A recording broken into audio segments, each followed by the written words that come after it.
Bonjour et bienvenue sur Rencontres et Réseaux, la chaîne qui vous raconte une histoire à la fois. Donc aujourd'hui, je suis avec Émilie Zanoni qui est doula. Elle accompagne les gens en fin de vie. J'aurais jamais imaginé que ce soit possible et pourtant, donc en tout cas, Émilie va nous raconter un petit peu son histoire, son parcours. Mais avant de commencer, bien sûr, comme d'habitude, je vous invite à vous abonner et partager autour de vous. Voilà. Bonjour Émilie. Bonjour. Ah, je suis contente de te rencontrer. Mais moi aussi. Vraiment parce que quand j'ai découvert ton métier, il faut savoir que déjà doula, j'ai découvert doula, le mot doula avec Corinne qui accompagne en fait les femmes enceintes, et doula, quelqu'un qui accompagne des personnes en fin de vie, aussi le deuil, il faut le dire. Donc c'est vraiment jamais entendu parler moi personnellement, donc j'ai vraiment hâte de connaître ton métier et hâte de te le faire découvrir. Oh là là, avec plaisir. Et donc pour commencer, est-ce que tu peux te présenter d'abord et nous parler un petit peu de ton parcours avant justement la découverte de ce joli métier? Oui, donc je suis Émilie Zanoni, je suis coach intuitive et j'accompagne des femmes qui sont en quête de mieux-être, d'épanouissement, mais qui sont aussi à la recherche de leurs limites, prendre leur place dans leur vie, dans leur famille. Oui. Voilà, quand dans nos vies de femmes, on s'est adapté, voire suradapté à notre environnement et qu'on a besoin de repositionner une structure qui nous convient et s'autoriser aussi à réaliser ses rêves et ses objectifs. Wow. Ouais. Donc, voilà. enlever justement cette pression-là quand les femmes, on fait tout, on veut tout faire, surtout au bout d'un moment. Le corps, la tête dit stop. Exactement. Donc justement, c'est là où tu interviens et tu les... C'est exactement ce par quoi je suis passée aussi moi en tant que femme. Déjà en observant les femmes dans ma famille qui ont été beaucoup dans le sacrifice pour accompagner les autres, pour être présente pour les autres et toujours dans un truc en fait où elles s'oubliaient. Et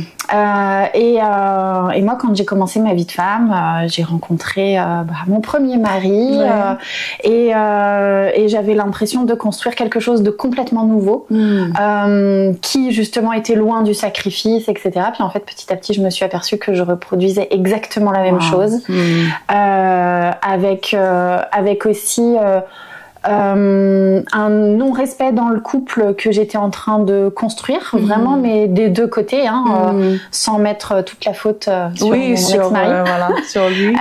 Avec une forme de violence aussi verbale et psychologique. Bien sûr. Et du coup, tout ce package-là fait que je suis arrivée à un stade où on m'a dit que j'avais fait un burn-out de famille. Wow. Donc, vraiment, je ne savais pas que ça pouvait exister. On entend beaucoup parler du burn-out professionnel, mais pas de famille. Et donc là, il y avait urgence à prendre soin. Qui se traduit comment, justement, ce burn-out de famille? Alors, perso, ça a été un gros ras-le-bol de tout ce qui avait attrait à ma famille. Donc, il était plus possible pour moi de répondre aux attentes du quotidien, les rendez-vous, etc. Et j'avais surtout envie de m'éloigner de mon ex-mari et de mes enfants. Wow. Et ça, je me suis autorisée à le faire pendant 3 jours parce que il y avait vraiment besoin de me retrouver et d'être dans ma bulle et de faire le point sur où est-ce que j'en suis et maintenant qu'est-ce que je veux pour moi et qu'est-ce que je veux montrer aussi à mes enfants. En fait. Oui. Wow. Donc ça devait être une période très difficile, mais je pense qu'on y viendra plus tard lors d'une autre émission, parce que j'ai envie justement de découvrir aussi cette partie-là en fait que beaucoup de femmes vivent et qui n'osent pas en fait, ou elles savent pas qu'est-ce qui se passe en fait à ce moment-là dans leur vie. Donc donc la suite, donc tu traverses ce moment très difficile. Qu'est-ce qui se passe après? Ça a été la période de reconstruction. Entre-temps, du coup, on a mis fin à ce couple. Et j'avais pas peur de mettre fin à ce couple parce que j'avais envie de montrer à mes enfants qu'un couple c'est pas ça. Un couple qui s'aime, ça doit être autre chose. Et on peut avoir 2 parents séparés qui sont tout à fait épanouis et qui restent malgré tout présents pour leurs enfants, chacun à sa manière. Et voilà, reconstruction, je me suis fait aider, je me suis fait accompagner. C'est important d'être entourée aussi parce qu'on a l'impression qu'on peut y arriver toute seule. Mais non. Et le soufflet retombe assez vite quand c'est super, hein, on a toute une force, mais à un moment donné, c'est important aussi de toucher cette vulnérabilité et puis de s'autoriser à pousser la porte d'un thérapeute, quel qu'il soit, celui qui nous convient, et puis de dire là, j'ai besoin d'un coup de main pour passer à autre chose. Waouh. Donc voilà, c'est courageux, mais ça se fait pas du jour au lendemain. Et voilà, c'est vraiment un processus et d'être suivi par des spécialistes qui t'ont permis justement de se dire ok, il est temps que je vis une autre chose, une autre vie, que surtout que tu sois heureuse. Donc c'était important. Et rattaché à mes valeurs. Parce que finalement, on s'aperçoit dans nos parcours de femmes et d'hommes d'ailleurs, que selon ce qu'on construit dans nos vies, on a vite fait de s'éloigner de nos valeurs. Et ça, aujourd'hui, c'est juste pas possible que je passe une journée sans faire en sorte que mes valeurs ne soient pas nourries. Waouh! Donc, c'est une force aujourd'hui. Ouais, carrément. D'accord. Et donc, voilà. Donc, suite à ça, tu faisais quoi comme métier à ce moment-là, justement? J'étais prof. Ok. Ouais. J'étais prof dans l'éducation nationale. D'accord. Et là, le confinement est arrivé et du coup, ça a été une belle période, malgré tout ce qu'on connaît et ce qui a pu se passer. En tout cas, moi, je l'ai quand même très bien vécu parce que ça a été la petite bulle d'introspection, justement, pour pouvoir dire, OK, maintenant, qu'est-ce que je fais? Et là, j'ai découvert que j'avais une compétence autour du coaching, en fait. J'adore écouter les gens, j'adore apaiser, j'adore les aider à trouver peut-être des solutions, ou en tout cas, s'il n'y a pas de solution, juste à accepter ce qui est en train de se passer. Et je me suis aperçue que j'avais cette étiquette-là et qu'on venait me chercher pendant le confinement pour ça. Ok. Donc, qui venait te chercher? Des amis?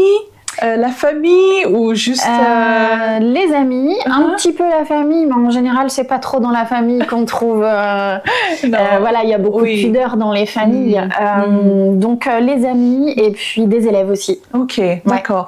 Et donc là tu t'es dit il faut vraiment que voilà, c'est quelque chose qui te passionnait. Je pense que tu t'es rendu compte que tu es passionnée par ça. Et donc est-ce que tu t'es formée justement pour devenir coach de vie? Voilà. Ça s'est vraiment fait Non, je me suis formée. D'accord. J'ai décidé de me former du coup l'année suivante. Voilà, j'ai suivi cette formation avec toutes ses richesses et puis après je me suis dit allez go, je me lance dans le grand bain et je vais commencer à coacher et et c'est parti. Et c'est parti. Et ça ne s'arrête plus.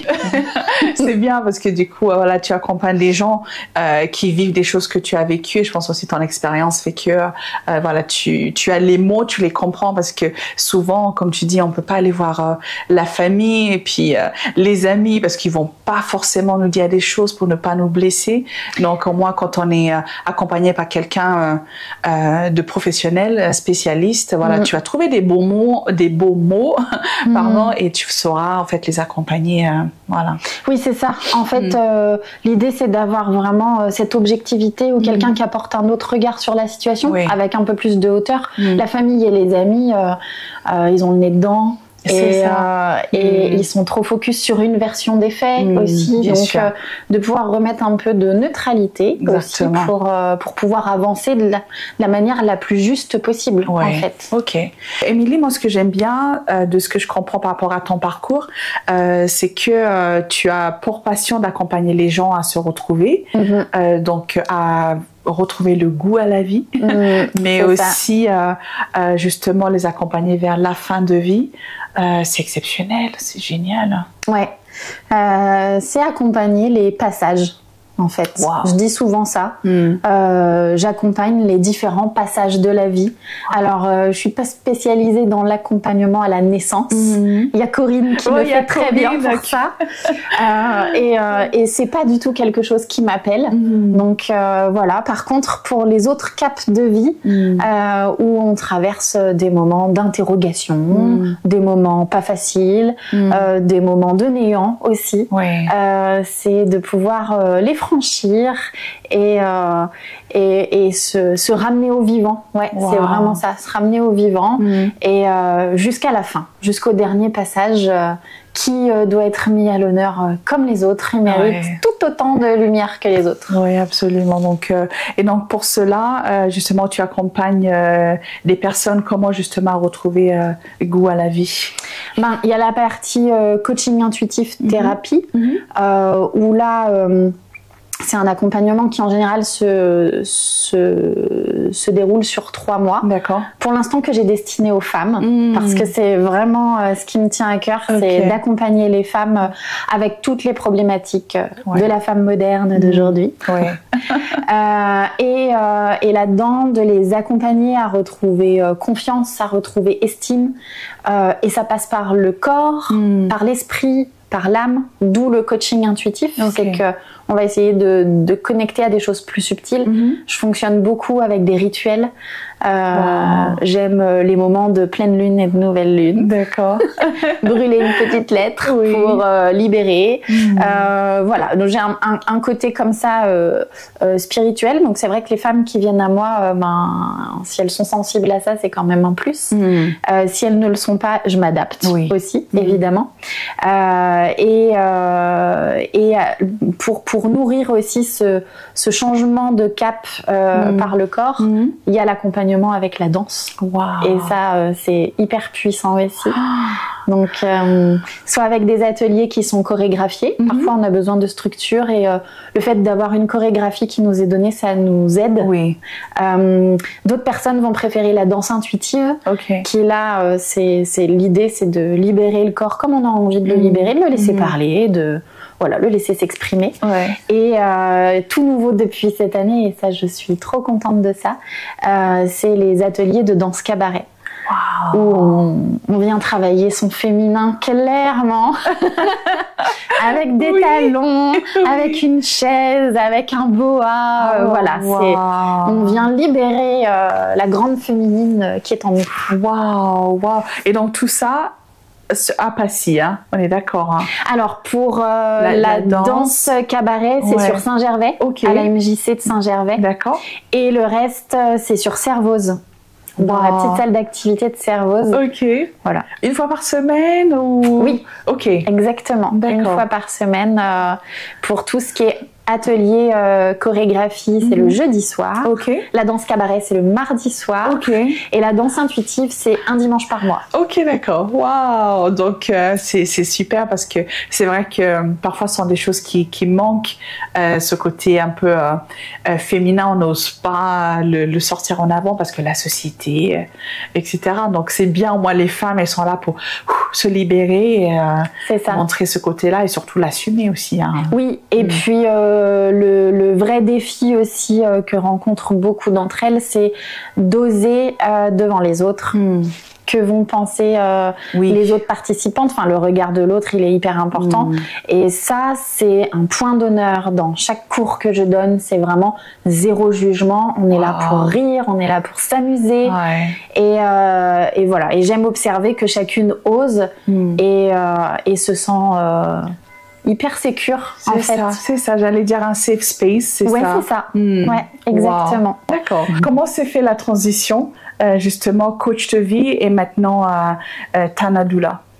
Le parcours de vie, encore une fois, je crois que je suis marquée par ça et que les épreuves, les petits challenges de vie aussi font que ça me permet d'évoluer professionnellement aussi. Puis la curiosité de vouloir comprendre, de vouloir me former, vraiment c'est quelque chose. Je suis passionnée par les formations et par la découverte de nouveaux horizons. Et en fait, c'est suite, en 2022, on a découvert un cancer du col de l'utérus chez ma maman, qui était en stade 4. Wow. Donc là, on a commencé un long parcours, pour elle, de traitement, d'effets secondaires, etc. Et puis, de mon côté, je suis très loin d'elle, puisqu'elle est en Bourgogne. Et voilà, tout ça, c'est venu tout de suite, ça a été très violent, déjà, l'annonce du cancer. Et puis derrière, comment être présente, alors que je suis à presque 5 heures de route. C'est ça. On a quand même malgré tout avancé avec elle dans ce parcours et elle est décédée l'année dernière, en octobre 2023.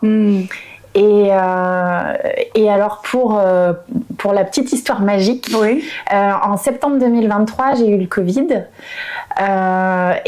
J'étais à la maison et voilà, j'étais un peu fiévreuse au bout de ma vie là, et j'étais sur YouTube et d'un coup un reportage m'est proposé de regarder sur la vie après la mort et sur la fin de vie. Et je me dis bon, je vais regarder, alors que vraiment c'était pas du tout dans l'algorithme habituel, parce que ça faisait pas partie de mes centres d'intérêt. Et à ce moment-là, c'est vrai que ma maman était de plus en plus mal, mais moi j'étais dans un déni finalement de ça va passer. Et puis ma mère c'est une warrior, donc c'est pas possible que ça nous arrive. Donc même pas ça me passait par l'esprit. Bon bref, je regarde sur ce reportage qui montre comment est-ce qu'on accompagne à la fin de vie, et qui a le côté un peu spirituel que j'aime beaucoup aussi. Qui parle de l'âme, qui quitte le corps, etc. Comment est-ce qu'on peut être présente auprès de quelqu'un qui est en fin de vie. Et 3 semaines après, je me suis retrouvée à vivre clairement ce reportage, puisque ça a été très rapide pour ma maman. Elle a fait 1 semaine en soins palliatifs avec vraiment une dégradation de jour en jour. Et j'ai pu être auprès d'elle les 2 derniers jours avant son décès. Et donc, ce reportage m'a donné des clés. Et je pense que si je l'avais pas regardé, et j'en suis même convaincue, si j'avais pas vu ce reportage, j'aurais jamais pu vivre une fin de vie aussi belle à ses côtés, pour être présente avec la musique, avec le chant, avec le toucher, pour lui dire des petits mots. Jamais j'aurais osé faire tout ça en fait. Et c'est vraiment arrivé au moment. C'est le bon moment pour le voir. Et dans le documentaire, il parlait de doula. Pas du tout. Non. Pas du tout. Du coup, j'ai échangé avec une amie qui, elle, a perdu son frère de façon tragique, juste 4 mois avant le décès de ma maman. Donc, on échangeait pas mal justement sur ce qu'on ressentait, etc. Et ensuite est venu le temps des obsèques et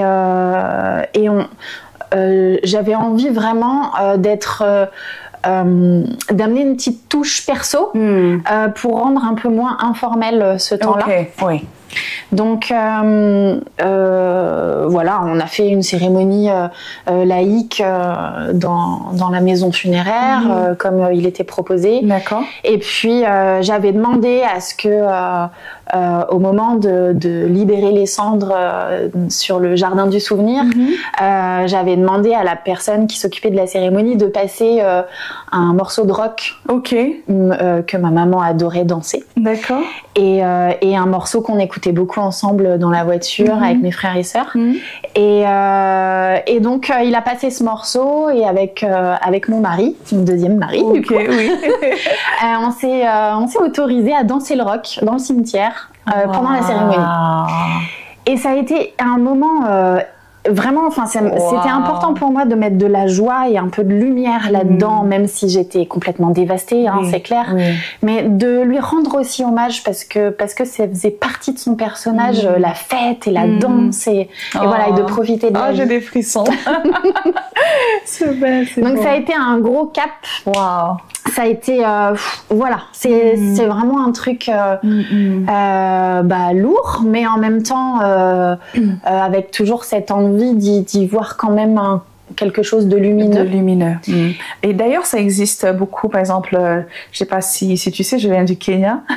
Et chez nous, en fait, on célèbre en fait la vie de la personne. Voilà. Et donc, en fait, ça peut choquer parce que voilà, c'est festif, les gens ils dansent, ils chantent, les gens se réunissent, ils mangent.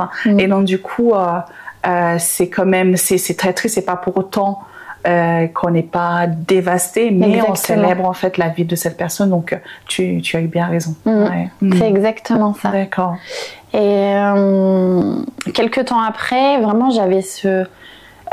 c'est comme si j'avais reçu à ce moment-là en fait une illumination quoi de il y a quelque chose à faire là-dedans et l'amie avec qui j'échangeais justement à ce moment-là m'a dit mais tu devrais regarder, elle m'a envoyé quelques comptes Instagram, regarde ces femmes, elles accompagnent la fin de vie, elles accompagnent le deuil. Wow. Et je suis allée voir et bah voilà. C'est là que je me suis dit trop bien. C'était évident que c'est ce que tu veux faire. Ouais. Et en fait, moi je pense que il y a beaucoup de personnes qui ne savent pas qu'ils peuvent bénéficier justement de cet accompagnement-là. Donc on va en parler après. Donc pour ceux qui nous regardent et qui se disent mais de quoi elle parle? Qu'est-ce que c'est en fait une doula d'accompagnement de fin de vie et comment est-ce que tu t'y prends? Voilà. Ouais. Alors, l'appellation à l'origine, c'est Thana Doula. Donc, ça vient du grec. D'accord. La doula de la mort, c'est de Thanos. Et la doula, c'est celle qui est au service de. Donc là, l'idée, c'est d'être au service de la mort. Okay. Et notre objectif en tant que doula, c'est vraiment de venir apaiser. Donc en fin de vie, ça peut prendre différentes formes et chaque doula va avoir sa patte avec son accompagnement qui lui est propre et puis évidemment sa personnalité. Oui, bien sûr. Moi, vraiment, ce que j'ai envie de faire passer en accompagnant une fin de vie, c'est d'être auprès de la personne qui s'apprête à partir pour l'apaiser sur l'idée de mourir, parce qu'on peut avoir peur de la mort et on a bien souvent peur de la mort. Donc c'est d'essayer d'être le plus tranquille et en paix avec ça. Donc pour ça, il y a plein d'outils, puisqu'il faut déjà mettre en confiance la personne. Oui. Donc on peut passer par le massage, le toucher thérapeutique. L'aptonomie, on peut écouter de la musique, on peut chanter, on peut demander à la personne de se raconter parce qu'on a aussi parfois besoin de libérer la parole. Donc simplement dans un échange informel où ça peut être l'objectif d'aller travailler sur un récit de vie pour pouvoir laisser une trace aussi à son entourage, dire des choses qu'on n'a pas l'habitude de dire, des petits mots doux, un secret, voilà, vraiment pour se libérer, c'est l'objectif et trouver la paix en fait, et de se dire ok, maintenant j'ai vidé mon sac, je me sens mieux et je vais enfin pouvoir faire ce passage-là. Et puis il y a aussi soit les aidants, soit la famille, selon ce que la personne en fin de vie traverse. Et puis cet entourage-là, il a besoin aussi d'être accompagné, d'être écouté, d'être soutenu. Alors là, c'est vraiment du soutien plus psychologique. On peut aller dans un soutien administratif pour les papiers, mais l'idée, c'est vraiment le soutien psychologique. Moi, j'apporte aucune aide médicale. Je suis pas aide-soignante, je suis pas infirmière, je suis pas issue du milieu médical et je viens en complément d'une équipe médicale. C'est-à-dire que moi j'ai le luxe de prendre le temps avec la personne et avec l'entourage. Parce que bien souvent c'est une frustration pour le personnel médical de pas pouvoir prendre ce temps qu'ils aimeraient prendre et du coup voilà, on est une petite pièce supplémentaire du puzzle, la petite cerise sur le gâteau qui va pouvoir choyer vraiment peu importe le rôle qu'on a dans cette fin de vie, mais de pouvoir entourer, de pouvoir comprendre, d'accompagner, parfois par le silence, parfois par les mots, mais en tout cas d'être là quoi. Waouh. C'est magnifique parce qu'en fait, ce sont toutes les choses qui manquent dans ces moments-là. c'est que cette personne, on a tous peur de la mort, mais quand on a quelqu'un de neutre, encore une fois, c'est important qui nous accompagne. Voilà, justement, il y a des choses on pense pas, on se dit pas, il faut qu'on vide le sac. Ouais. il faut que j'ai besoin de justement libérer beaucoup de choses avant de quitter cette terre. Donc je te félicite. Et c'est pas facile, hein, même pour toi psychologiquement. Mais comment est-ce que tu t'occupes de toi aussi? Parce que dans les moments où tu en as besoin aussi finalement, parce qu'on se décharge sur toi, tu arrives à... Oui, bah alors après chacun a ses petites techniques et chacun ses croyances. Moi je fais en sorte de bien m'ancrer. Aller en nature c'est indispensable. Donc me promener sans forcément être dans une performance sportive, mais juste voilà, commencer ma journée par marcher, par être vraiment au contact de la terre. Voilà. Allumer une petite bougie dès que je peux aussi. Wow. Voilà, parce que ça fait circuler les énergies, puis ça, j'ai l'impression que chez moi ça remet de l'ordre aussi. L'eau, la douche, alors on n'est pas dans une bonne période pour aller se baigner, mais au moins d'être sous la douche et de sentir que tout ce qui s'est passé dans la journée, tout ce que j'ai pris, que ce soit en coaching ou dans les accompagnements deuil, fin de vie, tout ça, que tout ça s'en va, voilà, et que voilà, c'est important. Oui. Beaucoup de... C'est pas une protection, parce que des fois on me dit il faut vraiment faire sa bulle de protection. J'ai l'impression que quand on nous demande de faire une bulle de protection, il faut se protéger de quelque chose qui est pas bon. Oui, alors que c'est pas du tout le cas. Non. Voilà, c'est pas du tout le cas. Mais tu restes humaine et que parfois, voilà, toutes ces histoires, ça peut t'affecter d'une façon ou d'une autre. Donc c'est juste être dans des bonnes conditions pour aller voir, continuer à les accompagner et aussi voir d'autres personnes le lendemain, par exemple. Oui, c'est ça. Et ça, c'est un truc qu'on nous a bien fait passer en formation, c'est que on a le droit d'être touché par un parcours ou par une parole, on a le droit d'être ému, on est professionnel, mais on a le droit à un moment donné d'avoir une petite larme qui monte, et puis juste de dire à la personne ce que vous dites là, ça me touche, ce qui est en train de passer, ça me touche. C'est pas grave. Non. On n'est pas des robots. Oui, c'est ça. Et ça fait pas de nous un mauvais professionnel. Pas du tout. Et surtout, moi, je pense que pour moi, ça montre que la personne en face est humain, tout simplement. Ouais. C'est ça. Tout simplement. D'accord. Donc, on sait très bien que le deuil commence surtout après que tout le monde est parti et que voilà, la personne que tu as accompagnée pendant ces dernières semaines, mois, jours sur Terre est partie. Donc, la personne est en paix. Mais ceux qui restent, c'est toute une autre histoire. Et surtout, je pense qu'on en a parlé tout à l'heure, mais beaucoup de personnes ne s'autorisent pas justement...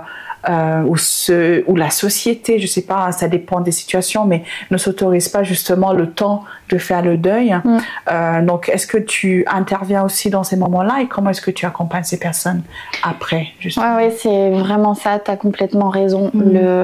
Le gros, voilà, on a la tête dans le guidon tant qu'il y a les obsèques à préparer. Il y a beaucoup de passages à la maison aussi, donc on est rarement seul, les gens font attention, prennent soin. Et puis, c'est passer les obsèques et je dirais même passer le premier mois, en fait. Parce que les premières semaines, il va y avoir ce souci de la personne qui est endeuillée. Donc l'entourage va être aux petits soins, puis au bout d'un moment, forcément, l'entourage doit reprendre sa vie aussi. C'est ça. Donc on va moins passer voir la personne qui est endeuillée, on va être moins attentif.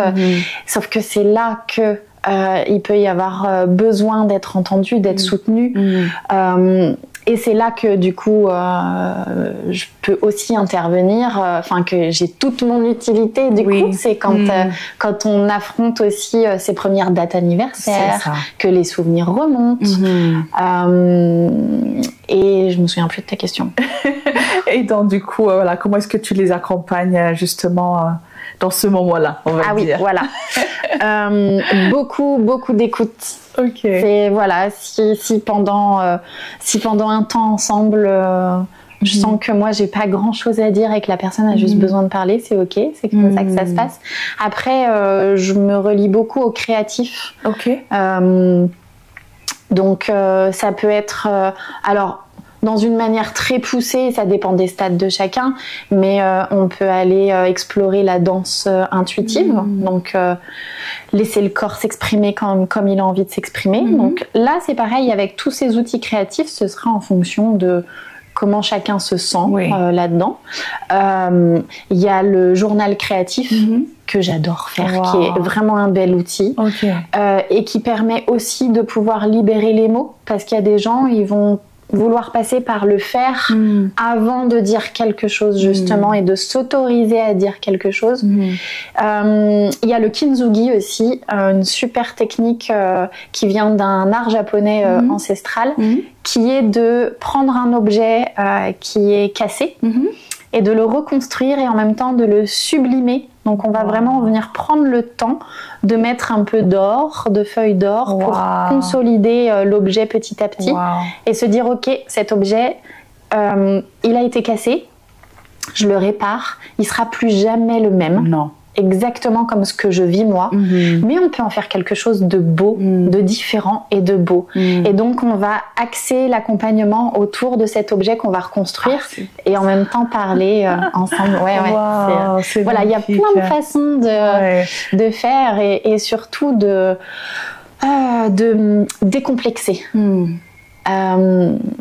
Comme tu l'as dit, la société, le travail, l'entourage, chacun y va de ses injonctions et de ses attentes. Comme on ne veut pas trop voir le deuil et la mort chez nous, tabou, voilà, et ben, il faut vite passer à autre chose. On n'a pas le droit d'avoir un arrêt de travail qui soit assez long pour vivre le deuil. Il faut vite retourner au travail, il faut vite s'occuper, avoir de nouveaux projets, donner du temps pour les autres. Enfin, on est beaucoup dans une recherche de solutions pour aller de l'avant et on oublie déjà d'accueillir tout ce qui se passe, de s'autoriser à le ressentir, s'autoriser aussi à vivre des vagues. Ce qui est tout à fait normal en fait. Exactement. Le deuil, on nous dit alors d'abord il y a le déni, après il y a la tristesse, la colère. Mais oui, ce sont des étapes qui existent, mais elles n'ont pas d'ordre en fait. Exactement. Et il y a des petits trucs qui reviennent comme ça au fil du temps et c'est ok que ça prenne des mois voire des années. Et c'est tout l'objectif d'être accompagné aussi, c'est de dire c'est comme ça. Exactement. J'en suis là.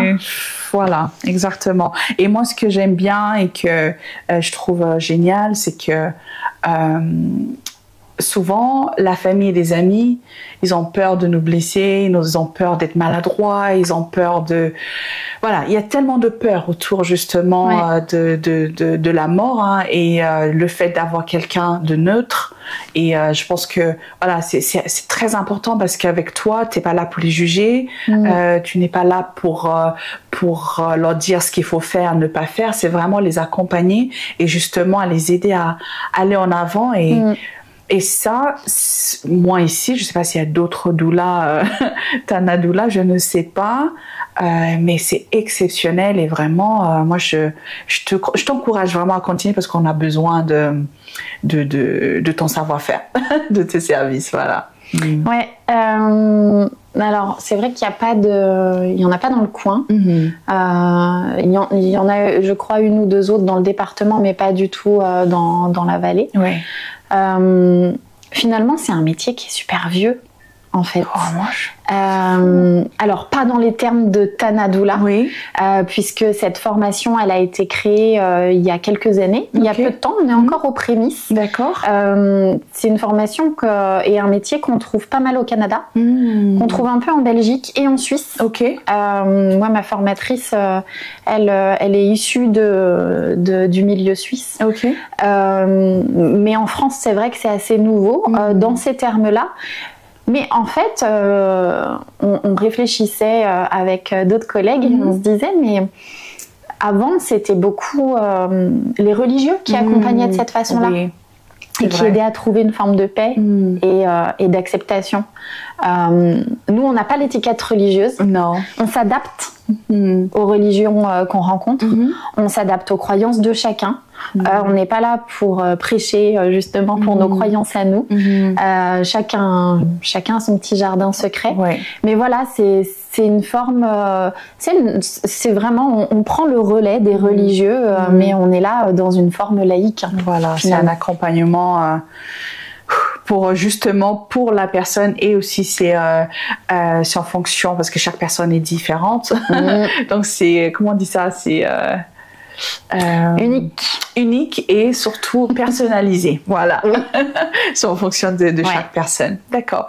Et donc, est-ce que tu travailles justement avec les hôpitaux, donc pour les soins palliatifs, avec les maisons de retraite? Comment est-ce que... Alors, j'ai commencé à travailler avec les maisons de retraite. Ah, bien. Et je suis en train de construire le réseau, justement. Donc là, mon objectif pour les prochains mois, c'est de frapper aux portes pour me faire connaître et pour être accueillie du mieux possible et pour vraiment pour montrer l'intérêt que chaque structure aurait à faire appel à moi. En fait, que je suis pas là pour marcher sur les plates-bandes du milieu médical, mais au contraire d'être un élément supplémentaire qui n'a pas du tout de lecture médicale et qui est vraiment dans cet accompagnement plus psychologique et de bien-être. Il y a des associations qui font ça avec des bénévoles, des accompagnants bénévoles. Voilà, donc on connaît déjà un peu quand on a affaire aux soins palliatifs en tant qu'aidant ou en tant que malade. Voilà, on sait qu'il y a ces associations qui sont là, mais c'est vrai que si on n'est pas touché par le soin palliatif, on ne sait pas qu'il y a plein de monde pour nous accompagner. Exactement. Donc n'hésitez pas à contacter Émilie. Et donc parlons un peu des formules du coup que tu proposes, comment ça se passe à la fois pour les aidants et les malades en fin de vie. Le premier contact, il se fait par téléphone. Donc ça, on prend le temps. C'est pareil, je ne minute pas ce premier contact. J'ai besoin de comprendre exactement ce qui se passe et où sont les besoins. Et les besoins peuvent évoluer aussi après. Après, il y a déjà quelques formules qui sont proposées sur mon site, mais... Enfin, je pourrais en créer des dizaines et des dizaines, donc après tout est adaptable en fonction de chacun. Et ensuite, je me déplace. C'est pareil, c'est à convenir ensemble où est-ce que la personne se situe. Est-ce qu'elle est à 10 km ou à 30 forcément, ça ne me prendra pas le même temps non plus. Et donc, soit je me déplace, soit je peux recevoir aussi ici les personnes qui ont besoin. Et à partir de janvier, je serai au centre Plénitude à Sallanches. Ah bien. Voilà. Pour une journée par semaine. D'accord. Où du coup on sera dans un espace plus neutre aussi pour accueillir toutes ces personnes qui ont besoin.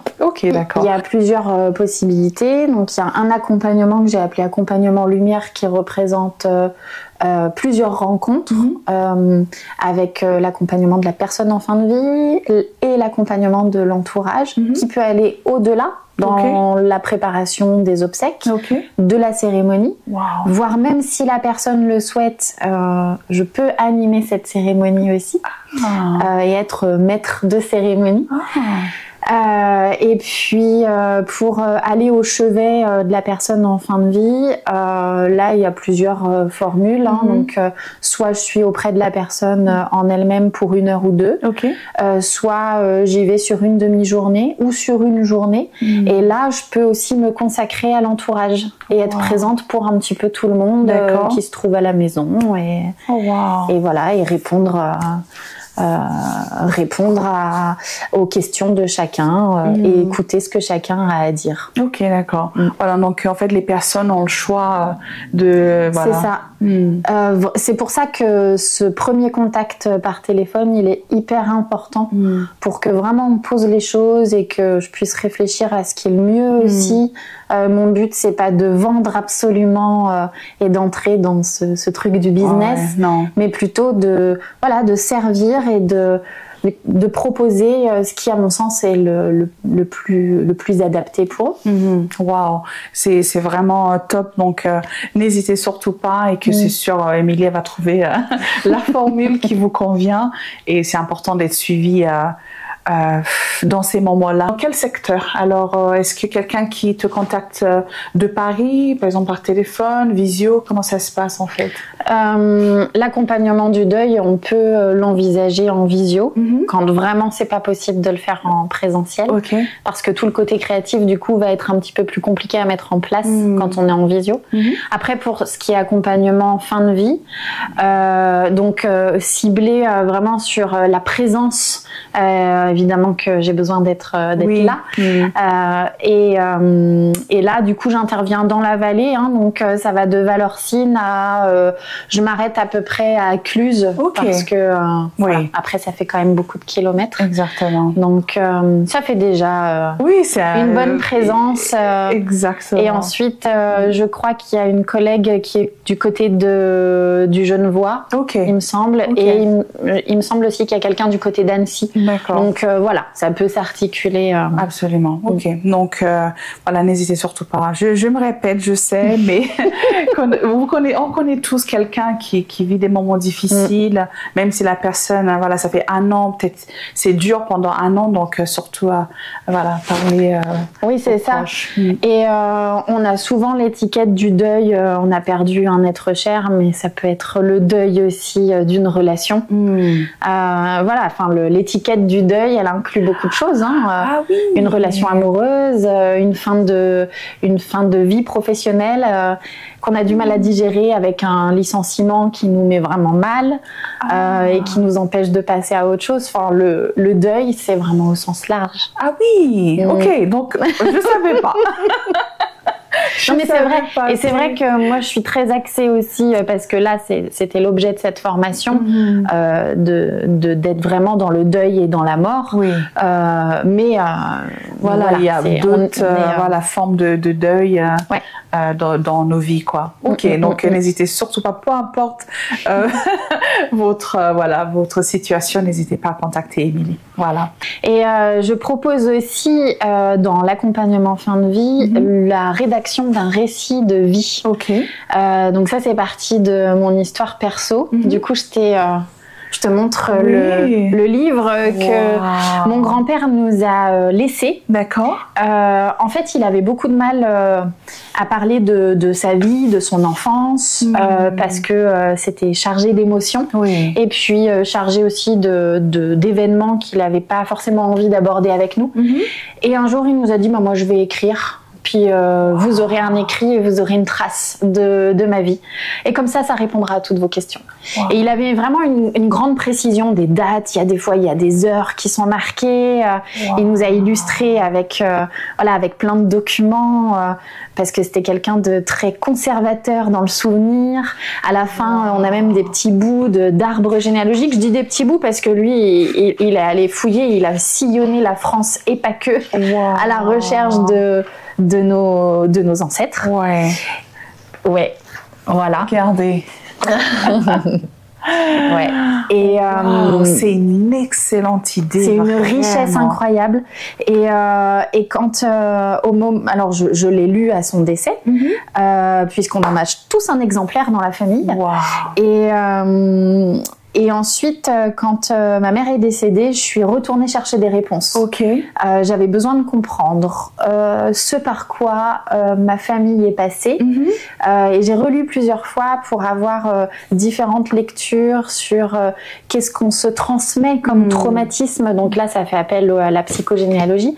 Qu'est-ce qu'on se transmet comme trauma, comme blessure, comme événement de vie qui font que, on a une petite faiblesse du côté cardiaque, les femmes ont beaucoup de problèmes au niveau des ovaires, etc. Le but étant de pouvoir, moi, m'assainir là-dessus et que ça profite aux enfants. Exactement. C'est génial, j'aurais adoré avoir ça de ma grand-mère. Je pense à elle. C'est un beau cadeau. C'est parce qu'elle nous parlait beaucoup de sa vie, de son enfance, des choses qu'elle a vécues. Et donc, c'est une super bonne idée. Et donc, toi, tu proposes ça justement aux personnes que tu accompagnes? Voilà, c'est ça. Quand ça leur parle, on peut partir sur la construction d'un récit de vie. Donc j'enregistre, je prends des notes et ensuite je retranscris. Alors j'essaye de retranscrire avec le maximum d'authenticité de la personne pour qu'on ait l'impression que ce soit elle qui parle. Bien sûr. Et ensuite, bah voilà, on transforme en livre et puis je remets à la famille. Waouh, donc tu t'occupes de tout, de A à Z, voilà, l'édition même, etc. Oui. Ouais, wow. Ouais, c'est ça. C'est génial. J'adore.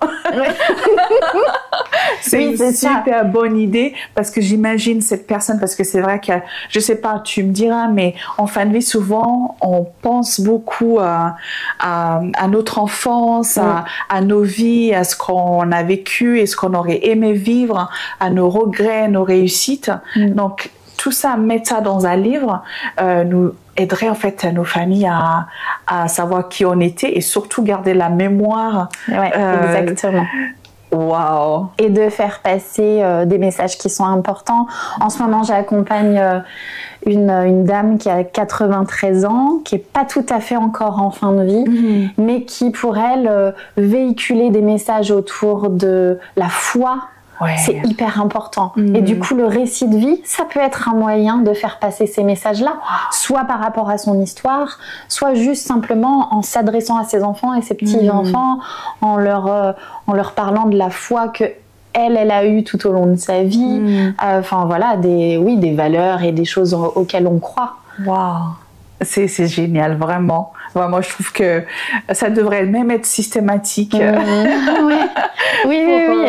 Du coup, aujourd'hui, on a tous un téléphone portable. Enfin, faut pas hésiter à enregistrer ou à filmer. Si on peut pas profiter du récit de vie ou se l'offrir. Alors, on peut aussi ne pas attendre d'être en fin de vie et d'être malade pour faire un récit de vie. C'est vrai. C'est même recommandé. Oui, c'est vrai. Mais ouais, de pas hésiter à sortir toute la technologie qu'on a pour enregistrer et pour se créer cette mémoire. Exactement. Waouh. Ok, super. Donc, Émilie, comment te contacter alors? Est-ce que tu es sur les réseaux? Oui, sur Instagram, c'est Émilie, 2 fois le trait du bas Zanoni. Ok. Sur Facebook, c'est Émilie Zanoni, d'où la fin de vie et accompagnement du deuil. Ok, d'accord. Voilà, sinon j'ai un site internet, www.emiliezanoni.fr. D'accord. Ok, donc n'hésitez pas à contacter Émilie, voilà. Oui, voilà, après vous retrouvez toutes mes coordonnées, mail, téléphone, voilà. Ok, et d'ailleurs, je pense que tu fais des manifestations, est-ce que tu en as prochainement pour ceux qui veulent venir? Oui, là, avec la MJC de Saint-Gervais, on organise un tout nouvel événement qui, à ma connaissance, ne se fait pas dans cette vallée, en tout cas pas jusqu'à Salanches, qui est le Café du Deuil. Donc, on organise ça le mardi 10 décembre. C'est sur inscription à la MJC et c'est gratuit. Ok. Donc, vraiment pas hésiter à venir. Je prendrai que 8 personnes pour cette première fois, pour vraiment être auprès de chacun de façon qualitative. D'accord. Et l'objectif, là, c'est un temps de parole autour de ce que chacun traverse dans le deuil.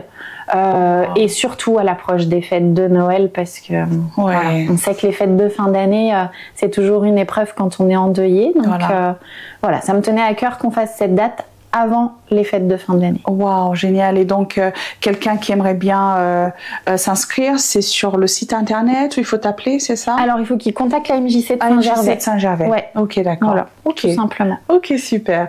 En plus, voilà, c'est un moment dédié justement d'échange et c'est bien de savoir qu'on n'est pas tout seul en fait à traverser ces moments-là. Ouais. Voilà. Okay. Donc, merci beaucoup, Émilie. Merci à toi. Je suis contente d'avoir découvert ton métier et surtout comprendre ce que c'est une doula, donc une personne qui accompagne aussi des personnes en fin de vie. Donc, j'apprends beaucoup de choses ici. Dans cette émission. Et donc, tu sais que voilà, donc la chaîne s'appelle Rencontre et Réseau. J'ai rencontré justement des professionnels comme toi et je demande toujours à la fin ce qu'on propose d'autres personnes à les découvrir. Est-ce que tu as une petite idée pour moi? Oui, j'aimerais bien lancer le flambeau à Salomé Sperber, qui est psychocriminologue. Ok. et qui est la seule et l'unique à faire ce métier. Ouais, vraiment. C'est incroyable que tu me parles d'elle parce que j'ai vraiment hâte de la rencontrer. J'espère justement venir aussi raconter votre histoire, Salomé. Ouais. Bah oui, je te souhaite de faire cette rencontre et ouais, ça va vous correspondre à toutes les deux. Wow. C'est sûr, ça va être très chouette. Oh, j'adore, non, vraiment. Ok, merci beaucoup en tout cas. Merci à toi. Et puis à bientôt. Oui, à bientôt. À très vite. Au revoir, merci.